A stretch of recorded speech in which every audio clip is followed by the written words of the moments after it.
podcasting's choice. From coast to coast, continent to continent, right here 24/7. PNR.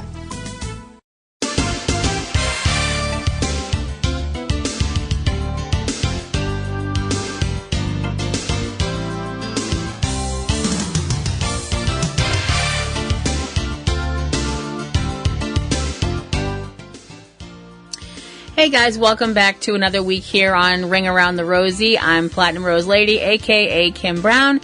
I'm sorry I'm a couple days late on this, this being March 30th, 2018. It's been kind of crazy at my job. We have a new computer system that's been added and working with the other computer system that we have at work. So it's slightly insane.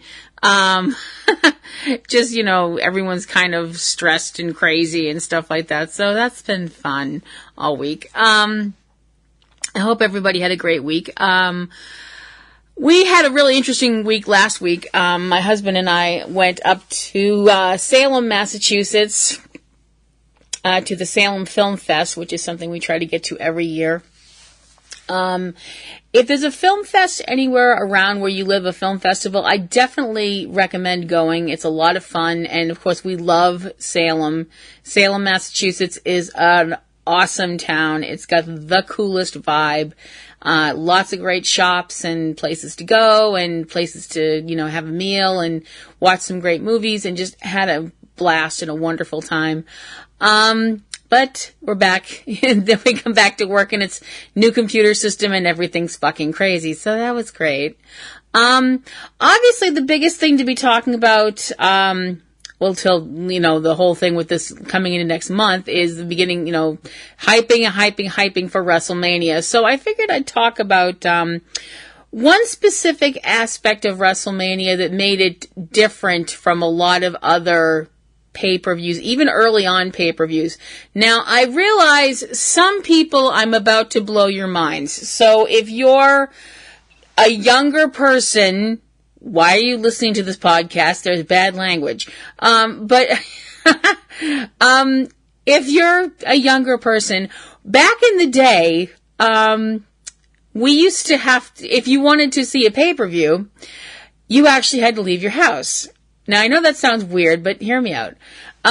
Pay-per-views, when they started, with the first WrestleMania, one of the early Starcades, you had to go to a venue like a movie theater, or some places where bars would hold them, and they would show the pay-per-view. Growing up in the Boston area, I remember there were several pay-per-views held in Boston at the Orpheum, which I was, when I was, younger person, my mother was completely like, "You're not going to that place. It's a fire trap. It's a rat hole," and all this stuff like that, parents, they do the whole looking out thing for you. But, eventually pay-per-views became something you could see in your own home. And that was neat, obviously. I don't know. I really,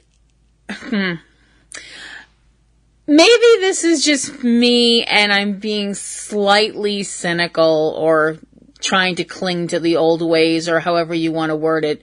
But I remember a time when a pay-per-view was a special event. There were like 4 big pay-per-views a year, and that was a big deal. You saved up money, you made sure that you got your friends to come over and stuff like that, if you have friends that were into wrestling as well. And, it was a big deal. Now they have pay-per-views every month, more than one pay-per-view a month, from other federations besides the WWE, if you're lucky, in the area where you live, besides stuff that you can watch online. For a while, I'm actually kind of ashamed I'm admitting this now, we were getting the weekly TNA pay-per-views, and that stopped. But what I wanted to talk about during part of my show here is talking about the whole celebrity hat thing that has been part of WrestleMania since the very first WrestleMania. which I remember thinking at the time was strange. You know, it just seemed like an odd thing. Now, not all of it seemed odd. When I'm just still talking about the very first WrestleMania, because you had the whole pairing of Hulk Hogan and Mr. T going against Roddy Piper and Mr. Wonderful Paul Orndorff. Now, that kind of made sense sort of in a way, because they had, you know, built up this whole storyline that Hogan and Mr. T had become friends while working on Rocky III together. Ironically, I actually saw Rocky III before I ever really got into wrestling, so that's the first place I ever saw Hulk Hogan. I was like, who's this jerk? And I was like, okay, that's cool. You know, I was like, oh, Mr. T's gonna be in a wrestling match. That's gonna be really interesting. And then when they started announcing more and more people being involved, I was like, what? You know, it just seemed like the first WrestleMania, there were several people involved. I mean, it was, you know, it was a big deal. You know, it was definitely a big deal. You know, Madison Square Garden, big deal, you know, big place and big venue, and one, you know, the very first of a long line of, you know, wrestling events and stuff like that. And that's really great. But when they announced people like, you know, Liberace was going to be involved, and Muhammad Ali, and they brought out some of the Rockettes, and, you know, and it was like, okay. You know, I just remember thinking that was odd, like I said. I mean, the other person, celebrity-wise, that was involved was Cyndi Lauper, which made sense because of her friendship with Wendy Richter and the whole rock and wrestling connection thing that had been going on beforehand. I was just kind of like thinking to myself at the time, though, I was like, Liberace. Okay. You know, I was like, how many wrestling fans are going to know who in the fuck Liberace is? But, you know, I mean, everybody looked like they had a great time, so I figured just, you know, I was like, all right, that's the way that it goes, I guess. What are you going to do? It got stranger, and it's gotten stranger as the years have gone on. I think probably the weirdest, and it would have to be, I would say, the weirdest group of celebrities they got to be involved with wrestling was the next year, WrestleMania 2, which was the WrestleMania that was shown at it was running at 3 different locations. It was running in New York, in Uniondale, in Rosemont in Illinois, and Los Angeles, California. At the Nassau Veterans Memorial Coliseum, the Rosemont Horizon, and the Los Angeles Memorial Sports Arena, respectively. They had all these people at this show, and it just, I was like, why? You know, it's especially the thing that I was like, this is going to be a terrible idea. And lo and behold, I was right. I don't know whose idea it was to put Susan St. James, who at the time was the star of Kate and Ally. I don't know who decided, hey, let's put her on the mic and let her talk. That was a terrible idea. Oh, it was so bad. It was just, I was like, does this woman even know where she is? Never mind, like, the wrestlers. This is just crazy. They had a lot of, there was quite a few football players, that were there as part of the Battle Royal that they did, including people like William Perry, and, you know, other football players as well, like Bill Fralick and people like that.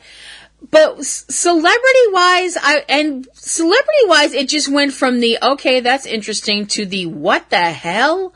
You know, people like Ricky Schroeder, Robert Conrad, the actor that would become, you know, he was well known at that point for things like Baba Black Sheep and things like that, and, you know, would get more popular again in the 80s from a show called High Mountain Rangers. Cassandra Peterson in her the role she's known more in public for, Elvira, Mistress of the Dark. Not that I was unhappy to see Elvira, because I think that she is awesome. I've always been a huge fan of Elvira. I think she's great. I actually had a really big poster of Elvira in my room, because I was like, that's the kind of woman I want to be. Completely free-spirited and says whatever she wants and doesn't give a shit what people think. But some of the other people, what the hell was G. Gordon Liddy doing there? I mean, seriously? I was like, who is that going to draw in? You know, besides, actually, I don't know who it would draw in, because it freaked me out, to be perfectly honest. Joan Rivers, Herb, yep. Herb from the Burger King ads. Now, some of you, I know a lot of you definitely don't remember that. There was this, Herb was the star of some Burger King ads. It was a campaign that they tried in the 80s, an advertising campaign. It was pretty weak, to be honest with you, but I think that WrestleMania 2 was probably the strangest assortment of people they had involved with, you know, the event, whether they were there as guests or just to, you know, ring the bell or something like that. But it was just, it was bizarre. You know, it was really bizarre. Some people, it's been actually pretty fun. I mean, some people, it's been really fun, because you can tell they're throwing themselves into it and they're having a good time. I definitely have to bring this up, because if I don't, I will probably be beaten up by enraged members of Patriots Nation. I have to bring up, of course, WrestleMania 33, and of course, Rob Gronkowski from the New England Patriots. Woohoo, go Pats! Who got involved in the Andre the Giant Memorial Battle Royal, involved in the fact that he got in an argument with Jinder Mahal and wound up helping his buddy Mojo Rawley win the match and win the trophy. There have been talk and, you know, kind of whispers and rumors and things like that Rob is thinking of leaving football and maybe becoming a wrestler. I don't know. I mean, I kind of think, as odd as I think that would be, because a lot of times people who have tried to transfer over from football to wrestling, it really hasn't worked. Not everybody. I mean, some people are really good at it. And then you have Steve McMichael. I'm sorry. That was really bitchy. I'm so sorry. But wow, I couldn't stand him. On the mic, in the ring, just couldn't deal. But Rob is he's very athletic, obviously. He's very charismatic. He's, you know, a very fun dude. So if he ever decides to become a pro wrestler, I'm all for it. I think it'll be amazing. Obviously, there was the, the WrestleMania 24 match with Floyd Mayweather going against The Big Show, which, I mean, I know before the match, Mayweather had actually broken The Big Show's nose, but I was like, in an actual wrestling match, Show's gonna kill him. As it turned out, it went to a no disqualification, but still, I was like, this is insane. He's going to get badly injured. And of course, there's other people that have appeared in multiple WrestleManias, like Pete Rose, who managed to get the crap kicked out of him more than once. I'm kind of like, all right, you know, if that's what you, sorry, if, you know, if that's what they're paying you for, you know, I guess, what are you going to do? You know, lots of musicians have been involved with WrestleMania, usually singing America the Beautiful or singing, you know, a specific wrestler's theme or something like that, which is, you know, very cool, very cool. the one musician I definitely want to bring up, because he is one of my all-time favorite musicians, performers and insane people in the history of ever, and he's just too awesome, is, of course, the king of shock rock, Alice Cooper, who was involved at WrestleMania 3 as he was in the corner of Jake Roberts in Jake's match against the Honky Tonk Man. That actually was pretty cool because, like I said, it's Alice Cooper, and I love him, and I think he's awesome and amazing. I saw him perform at the Boston Garden back during the Raise Your Fist and Yell tour, and it was one of the most insane nights I've ever spent. It was too awesome. And it was cool because, Jake was famous for having, these enormous snakes with him all the time. And Alice is a mental case, and I mean that in the nicest possible way. That dude is in all kinds of insane in the best way. And he's always been pictured with snakes and spiders and all this stuff like that. So it didn't bother him having a snake draped around his shoulders, which I was like, this is just too cool. That's Alice fucking Cooper. I was completely tripping out. I loved it. There are some musicians, though, that I was kind of like, okay. Like I said, for the most part, they've used America the Beautiful a lot to, kick off the show, with everybody from people like Aretha Franklin singing it, Ray Charles, Little Richard, Carrie Hilson, lots of other people. One time that they did use the Star Spangled Banner was WrestleMania 8, where it was sung by country music superstar Reba McEntire, which is awesome. It's fantastic. Reba's a wonderful singer. I just don't understand why they don't use that as much. I know the national anthem's a very touchy subject. Some people think this should be the national anthem. Some people think that should be the national anthem. I myself, me personally, like, the Star Spangled Banner as a national anthem, but that's just me. But I do like, America the Beautiful as well, whichever. The weird thing is when you look at some of the people that, aren't actors or aren't, sports people or singers or stuff like that, people who you were just kind of like, what? Why are these people here? I don't get it. I'm confused. Some of it was a product of the time. WrestleMania 5, good example of that. Because they had a Piper's Pit segment in the ring, and Roddy Piper's guest at the time was Morton Downey Jr., who at the time was, very well known on TV for his talk show, which was kind of like a wrestling match, if you ever watched the Morton Downey Jr. show, you had an experience, because that show was completely batshit insane. And probably about as worked as wrestling, but don't quote me on that. I actually don't know. A true moment of this is just beyond weird, was WrestleMania 28, which actually involved, I was like, when this happened, I remember thinking this is as mental as it's ever gonna get. With a match involving a 6-person tag team match, with, John Morrison, Trish Stratus, and Nicole Polizzi, who was better known to most people who watch the Jersey Shore as Snooki, going against the team of Dolph Ziggler and Layla and Michelle McCool. Now, for those of you who actually were like, oh, are you fucking kidding?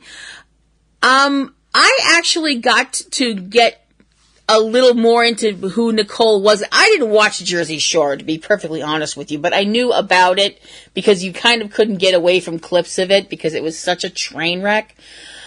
What I saw of Nicole on there, I'd rather call her Nicole than call her Snooki. I'm sorry. I was like, wow. I was like, she's a very pretty young lady, but man, that girl is headed for a disaster. I wound up watching the season of Dancing with the Stars that she appeared on At the time, my guy and I had a podcast about Dancing with the Stars called Mirrorball Mayhem. And I have to be honest, watching her as a person and a mom and all that stuff like that, I was like, you know what? She's actually a pretty nice lady. You know, I mean, she did some dumb shit when she was a younger person. You know, I mean, who hasn't done dumb shit when they were younger? I know I'm actually not going to talk about that. But we'll just leave that alone. But you know, people do dumb things and then they grow up. And she just seems like she's actually a pretty nice person, which I was like, that's pretty cool. And she did an episode of Supernatural, so that I was like, okay, so she doesn't suck that bad. Of course, you can't talk about celebrities involved with wrestling and not talk about the fact that it just sounds so absolutely ridiculous to say that the 45th president of the United States of America has been involved in 5 Wrestlemanias, which is completely nuts.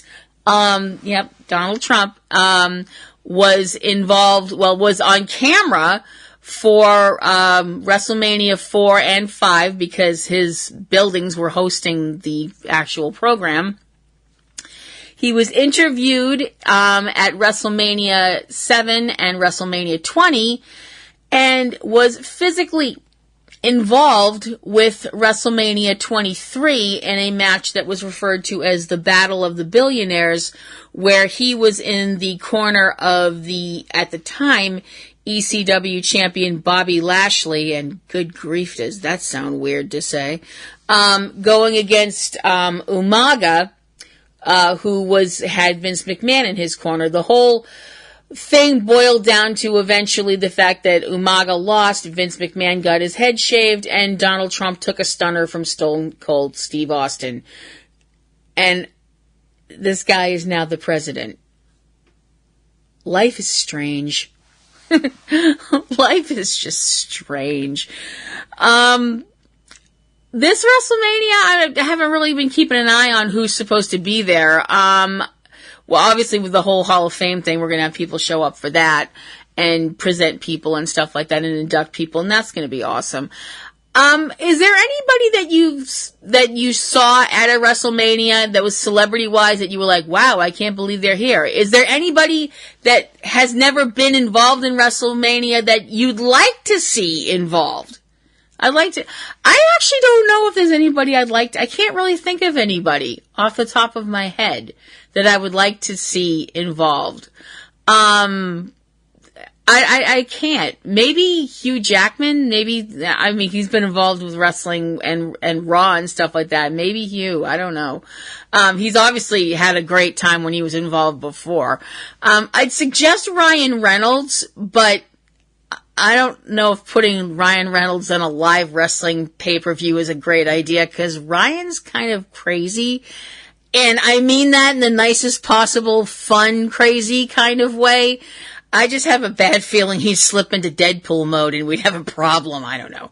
But I'd love to know your opinion on that. That really means a lot to me. If you'd like to let me know what you think, you can send me some email at platinumroselle@yahoo.com. Put Ring Around the Rosie in the header, and I will know that you would like me to read that on the air, and I will do so. So, enough rabbiting on about that. Let's rabbit on about something else. Let's look back on this week's episodes of Raw and SmackDown. Monday Night Raw this week came from Cleveland, Ohio, and we begin the show with Brock Lesnar dragging his Cro-Magnon self down to the ring, where he's accompanied by Paul Heyman. And Paul begins just talking about what happened the week before, where his client proved he was such a big, tough guy by beating up a person in handcuffs. Now, the thing that I found incredibly interesting during all of this was Paul talking about the fact that what happened last week when the U.S. Marshals came in the ring and handcuffed Roman and this, that, and the other thing, Paul brought up that, maybe if somebody hadn't slipped some money to some local MMA fighters, to act as U.S. Marshals, then, maybe what happened last week wouldn't have happened. Or something to that effect. Basically, he was saying that the guys that came in last week and said they were U.S. Marshals on the back of their little flak jackets there, they weren't really U.S. Marshals, and this whole thing was done so Brock could beat up on Roman without Roman being able to fight back. Now, I'm not a doctor, and I don't play one on TV, and I'm not a lawyer, and I don't play one on TV, and maybe I've watched too much Perry Mason and too much Law and Order for my own good, but the last time I checked, wasn't intimating you were a police officer when you're not? I'm pretty sure that's mildly illegal. Just saying. I mean, storyline writers, it's like, guys, we're not stupid, I mean, if they had actually gone somewhere with that would have been entertaining, but, it didn't happen. What did happen was, after all his crowing about Roman not being there and all that stuff like that, guess who shows up?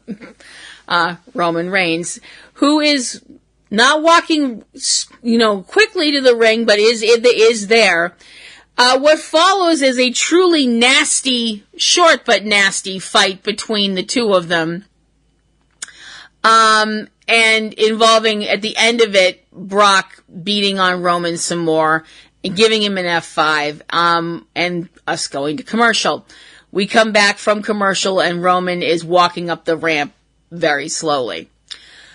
Match number 1 for the evening is Nia Jax versus Mickie James, who has Alexa Bliss in her corner. Amazingly, I was like, wow, she actually is here. I didn't think she'd be here. The match ends with Nia winning after hitting a Samoan drop. And once the match is over, Alexa gets in the ring and tries to go after Nia, but Alexa suddenly, the two brain cells that are up there, the synapses fire at the same time, and she realizes this is a stupid idea and runs out of the ring. Nia starts yelling at Alexa and telling her she's going to get her at WrestleMania, and also called her a little bitch at one point, which we did catch, and I was like, yes! Oh, I would have used a word they would have had to bleep, but whatever. Video package following with Triple H and Stephanie talking about how they're going to, destroy Ronda and Triple H at WrestleMania. I'm like, yeah, what size piano are you dropping on them to make that happen?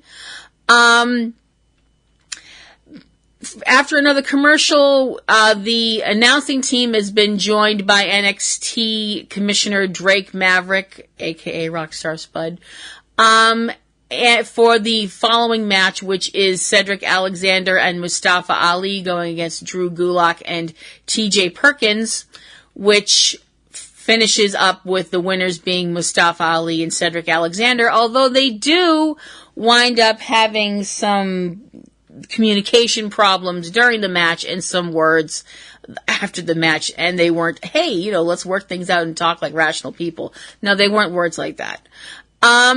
Following that, we have The Miz in the ring with Curtis Axel and Bo Dallas, and it doesn't really start off very well because Miz is berating the Miztourage for the lackluster job they've been doing as saving Miz's ass.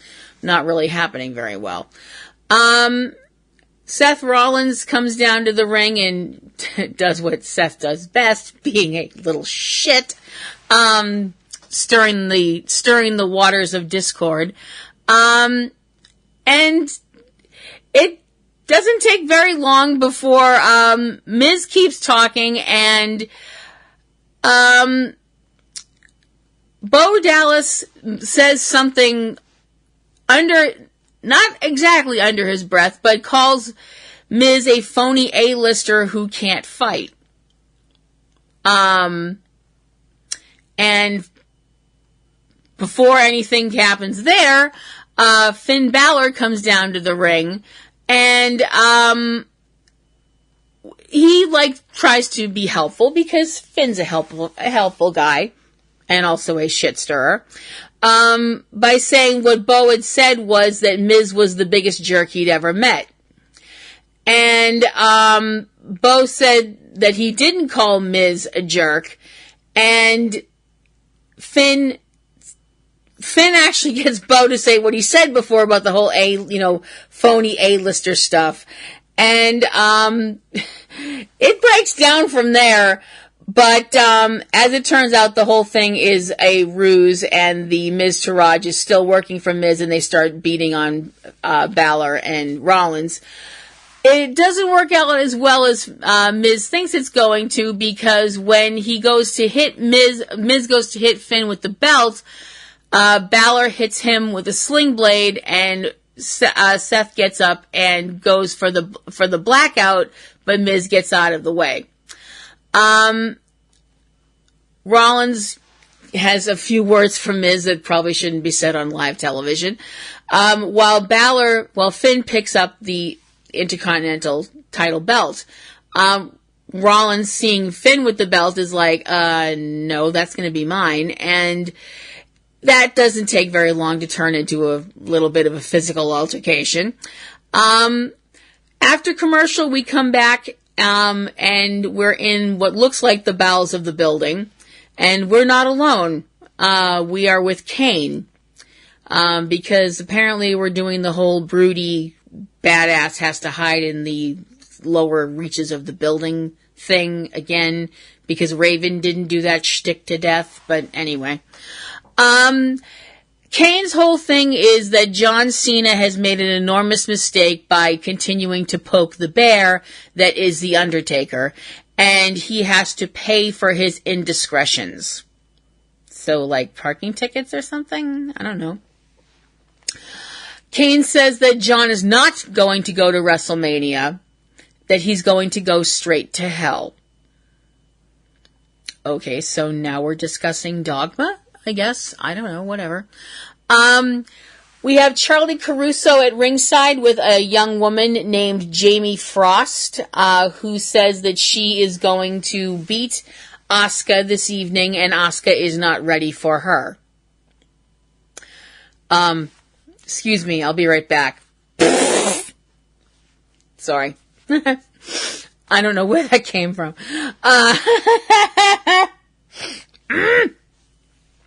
Pull it together. This was just a complete...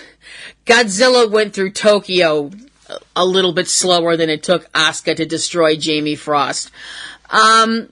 Michael Cole was speaking about the Ultimate Deletion match that happened between Bray Wyatt and Matt Hardy. And Matt has apparently heard all of the stuff that Michael Cole has said, and that he's not happy with Cole either. Matt says that the essence of Bray Wyatt is now gone, whatever that means, and that the Great War is over. Yay, I guess. I don't know. I don't even know what planet Matt is on anymore. And Matt announces he is going to enter the Andre the Giant Memorial Battle Royal at WrestleMania. Oh, yay. Coming back from commercial, we have what is obviously going to be the last segment for a very long time, where Sasha and Bayley are going to be friends, because after a lot of sniping back and forth with each other, it eventually devolves into a physical mess, and Sasha turns heel and starts beating the shit out of Bayley. And I'm like, well, you knew somebody was going to turn heel during all of this. I'm just glad it wasn't Bayley, but I'm really hoping that it's not just going to be Sasha constantly winning over Bayley, because that's sending a really shitty message. That's just what I think.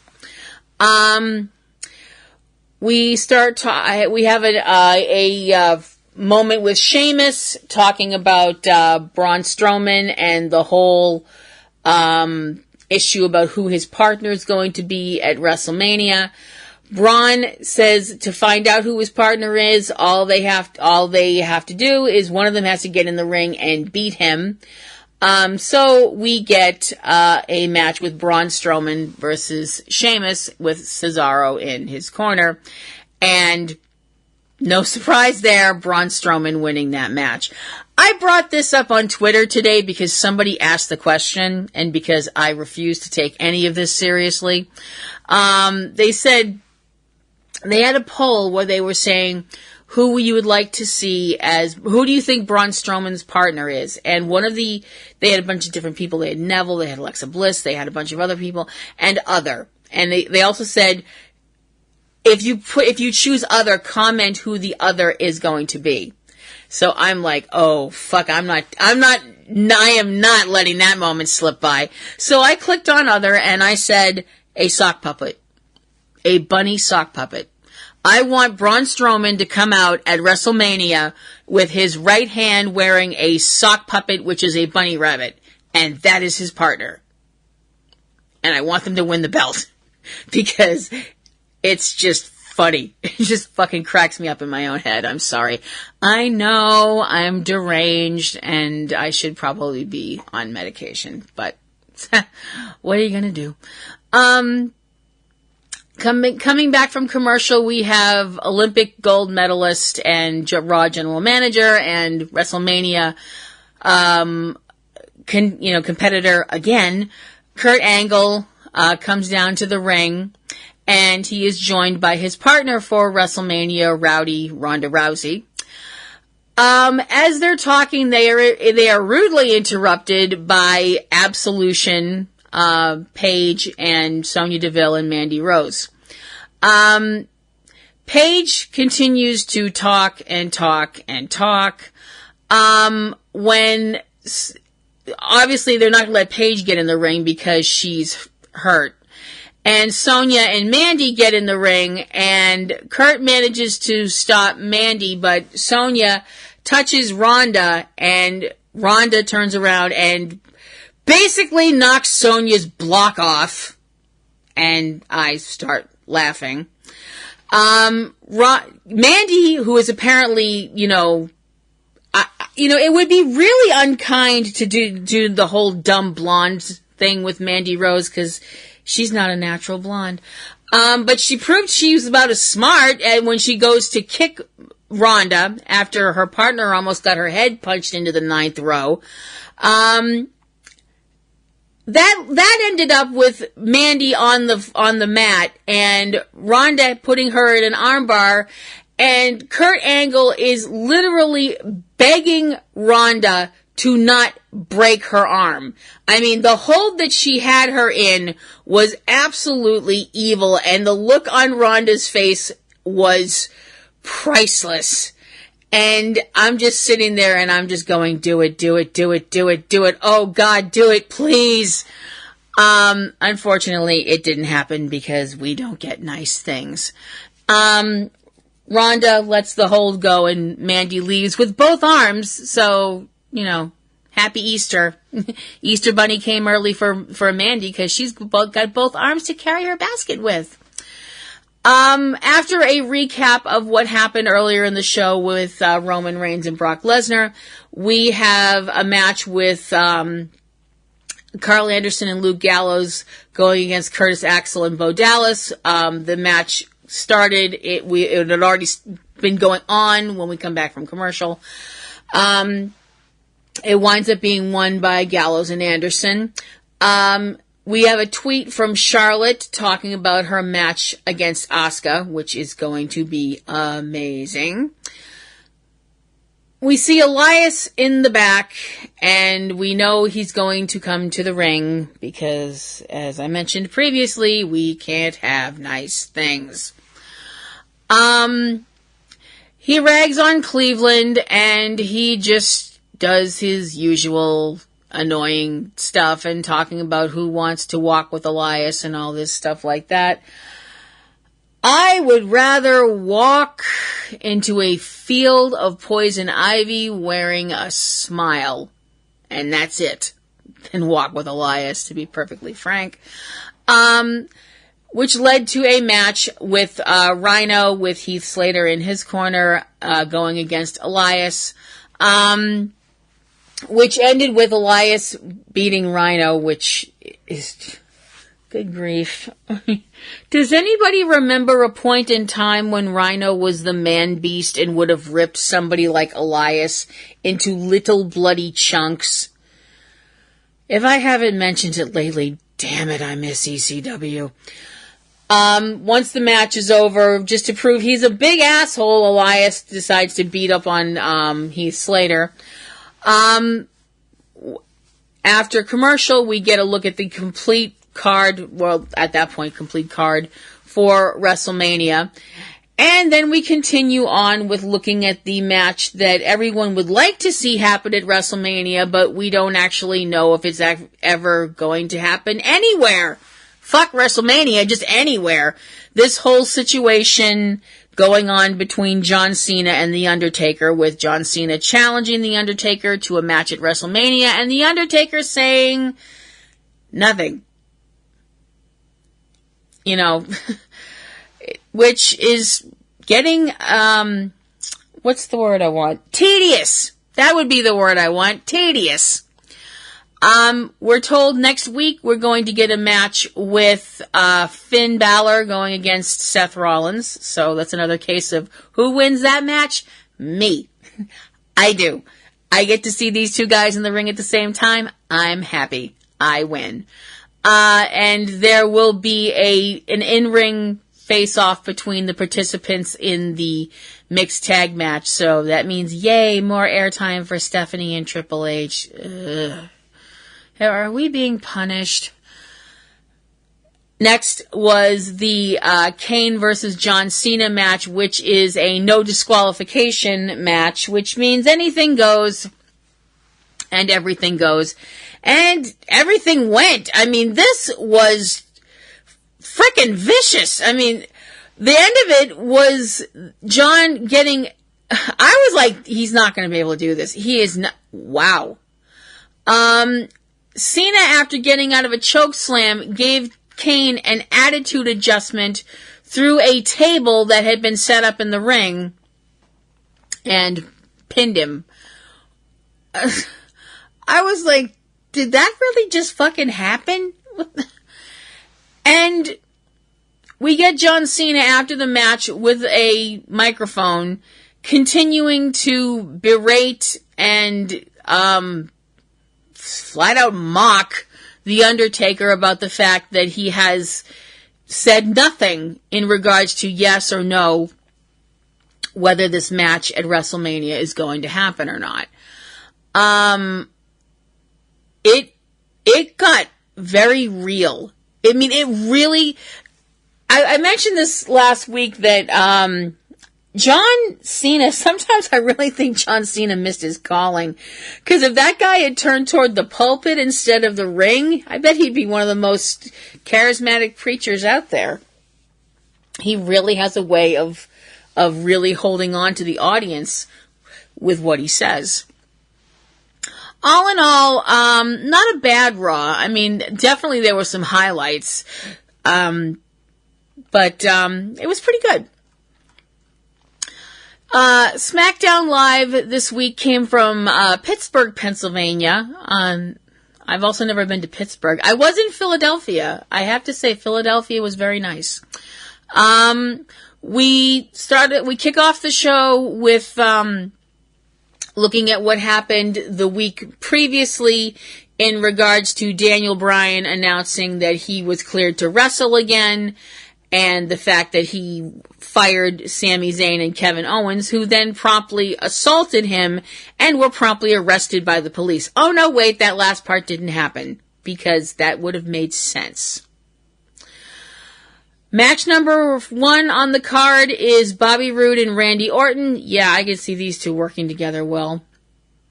Versus Jinder Mahal and Rusev. Shock of shocks. Bobby Roode and Randy Orton don't work well together as a tag team. I'm stunned. I'm shocked, I say. And if you know where that came from, you're a classic movie fan. Talk about miscommunications and just flat out not getting along. The match ended with Orton giving Bobby an RKO and Rusev giving a matcha kick for the count of 3. After the match, we see Jinder Mahal and his valet, I don't know what you'd call Sunil Singh, celebrating, and they come across Rusev and Aiden English because those two were joined at the hip, and I don't get it. After Jinder, thanks Rusev for helping out in the match, he says he's going to get tickets for them to WrestleMania, and Rusev's like, oh, that's great. But because he's the person that got the pin tonight, he's going to go try and find Daniel Bryan and say that the triple threat match at WrestleMania, that's going to be a fatal 4-way now. So this just got a little more awkward. We cut to AJ Styles, who is in his locker room and has a guest in Shinsuke Nakamura. And it's tense. I mean, it's very, very tense. And Nakamura asks AJ if he would be in his corner for his match this evening. And AJ says that he'll be there, but he's very much like, I'm not going to be there for you. I'm being there because because I want to see the match myself. The following match was Becky Lynch against Ruby Riott of the Riott Squad, who was out there with Sarah Logan and Liv Morgan. Excuse me. And the match was won by Becky Lynch, and she was attacked after the match was done by Logan and Morgan. But Becky got the two of them tossed over the top rope, so fuck them. We see Daniel Bryan, who looks pissed. I mean, walking around in the back, and we see him he's coming out to the front, and he comes out to the stage, and the audience, cheers and makes it very, they're very happy to see him. As he's talking, he talks about what happened last week and what's going to happen now because of what happened last week with the beating that they'd given previously, Kevin and Sammy had given previously to Shane McMahon, and the assault they perpetrated on Daniel last week. That even though they're fired right now, they can have one more match, and the match is going to be at WrestleMania with Daniel and Shane teaming up against Kevin Owens and Sami Zayn. The stipulations in the match are if Shane and Daniel win the match, Kevin and Sami will remain fired. But if Owens and Zayn win, they will be reinstated onto SmackDown. For the most part, Daniel's very, calm during the beginning parts of this interview. That doesn't last very long. By the end of it, he is shouting and he is passionate, and it's very obvious that he really wants to kick Kevin and Sammy's asses from one end of this country to the other. We cut to Shelton Benjamin, who is talking about how he is neither a rock star nor an artist, but that he is an athlete. Yeah, great. That's... You're not a dentist either. You're going to bring that up too. Chad Gable's saying that they are real athletes and they don't have a match at WrestleMania. No, that's probably because nobody gives a fuck. Sorry, but there it is. Shelton says that he's going to, make people take notice when he goes up against Nakamura this evening. After commercial, it has been made official that Rusev is going to be part of the title match for the U.S. title at WrestleMania. We have the New Day out talking about how they were talking, the whole matches they were involved with the whole thing with the Bludgeon Brothers and how they, fucked up their match with the Usos. And basically they're like, they're going to, tear through the Bludgeon Brothers just to get back, because they want to get back to concentrate on winning the tag team belts back. That led to a match with Luke Harper and Eric Rowan going against Xavier Woods and Big E, Kofi Kingston on the outside. This turned into a complete and utter train wreck because the Usos got involved, and it turned into everybody punching everybody else. Harper and Rowan were given the decision by disqualification, and that's very hard to say. It didn't get any better after the match was over with, because after the New Day dealt with Harper and Rowan, the New Day and the Usos started getting into, verbal tussling in the ring, and which gave Harper and Rowan time to go get those enormous hammers, but the New Day managed to get out of the ring before they got clubbed. After an update about Shane McMahon's medical condition, that match that Daniel was talking about earlier has been made official. It will be Daniel Bryan and Shane McMahon taking on Kevin Owens and Sami Zayn at WrestleMania. And to quote every single Star Wars movie, I've got a bad feeling about this. Video package shown next for the ladies match at WrestleMania of Charlotte Flair versus Asuka, aka the amazing, oh my gosh, this match is going to fucking rock match.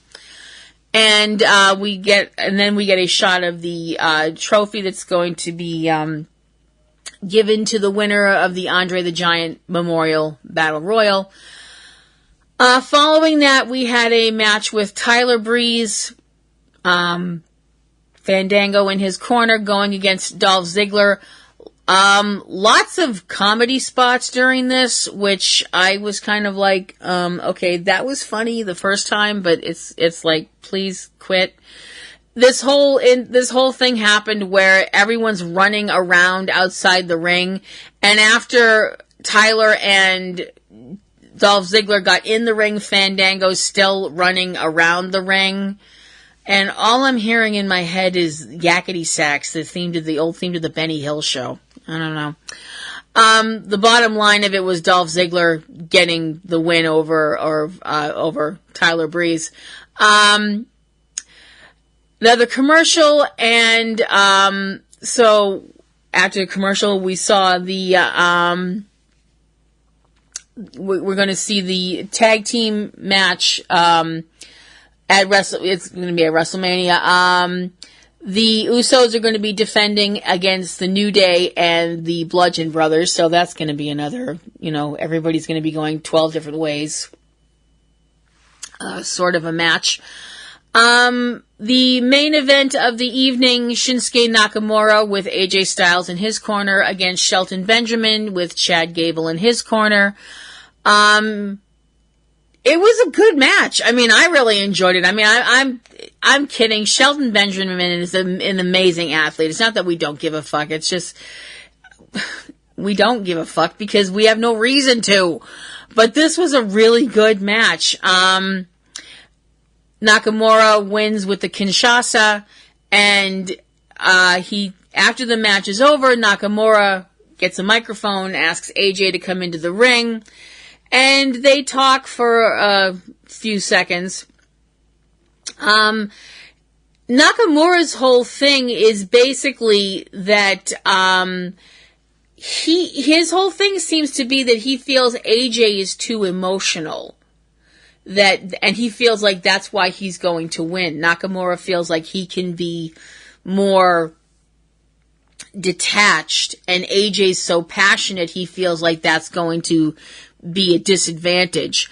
Chad Gable and Shelton Benjamin come back in the ring and attack AJ, and Nakamura, who had left the ring, comes back to stop the two of them from beating on AJ. Nakamura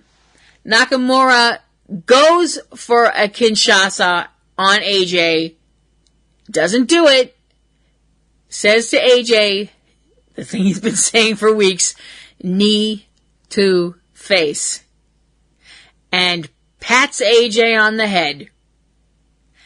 That's fucking brilliant. I don't know. I loved it. I love it. I love it. I absolutely do. Nakamura is just, there's something so amazing about that guy. Besides his athletic abilities, he fascinates me to no end because he's just so not what I'm used to from Japanese professional wrestlers. Most Japanese professional wrestlers I've found, they're very, you have people that wear outrageous costumes or paint up their face or do crazy things. And you also have a lot of guys that, just basic trunks and that kind of a deal. But Nakamura is just so, he's like a rock star. He's like a rock star that is never satisfied until every single ounce of the audience has wrung itself out cheering for him, and he puts on such a clinic every time because he's just so amazing to watch. So, we have one more week left until WrestleMania. So obviously the next two, the next two shows, Raw and SmackDown this week, are going to have to really hammer home to people who haven't decided, you really need to watch this pay-per-view. I'm sorry, I have a little spot of something in the back of my throat. It's just catching on me. So, that's going to wrap it up here for another week on Ring Around the Rosie. I hope that you will like, share, and subscribe to my show if you'd like. And if you would like to check out the other shows that I am involved with and that are part of our family, I would be very pleased if you do so.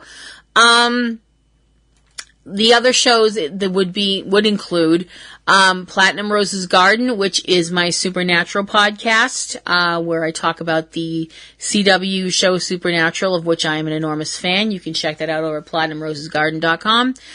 TC has his own solo show and a couple of mini solo shows. Catastrophe Vortex is his disaster movie podcast. He is very knowledgeable about disaster movies. And he also has Tuesday Digidex and 3 Minute Weekend, which are shows that can help you plan out how you'd like to spend your money on DVDs and, movies and stuff like that. And I hope you'll check those out too. We have Subject Cinema and Front Row 5 and 10, which are our movie podcast and list shows respectively. And there's also Cavebabble and Comic Grotto with Aunt B and Pee Wee. I hope you'll check them out too. And if you'd like to check out an original piece that we did, you can check out Manhattan Hammerdown, which is a work of fiction that all of us have been involved with. It's a broadcast to celebrate the 10th anniversary of the release of the film Cloverfield. It's looking at what else was going on in New York on that fateful night that happened in that film. So I hope you'll check Manhattan Hammerdown out as well.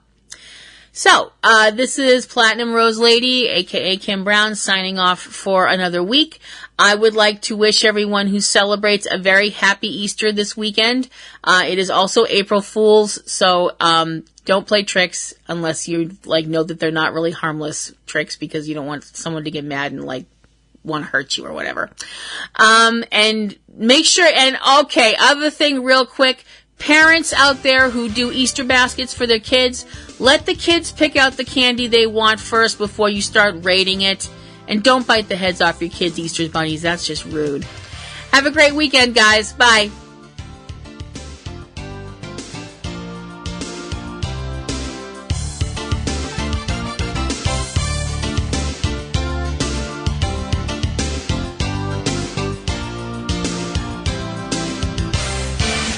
Podcasting's choice. From coast to coast, continent to continent, right here 24/7.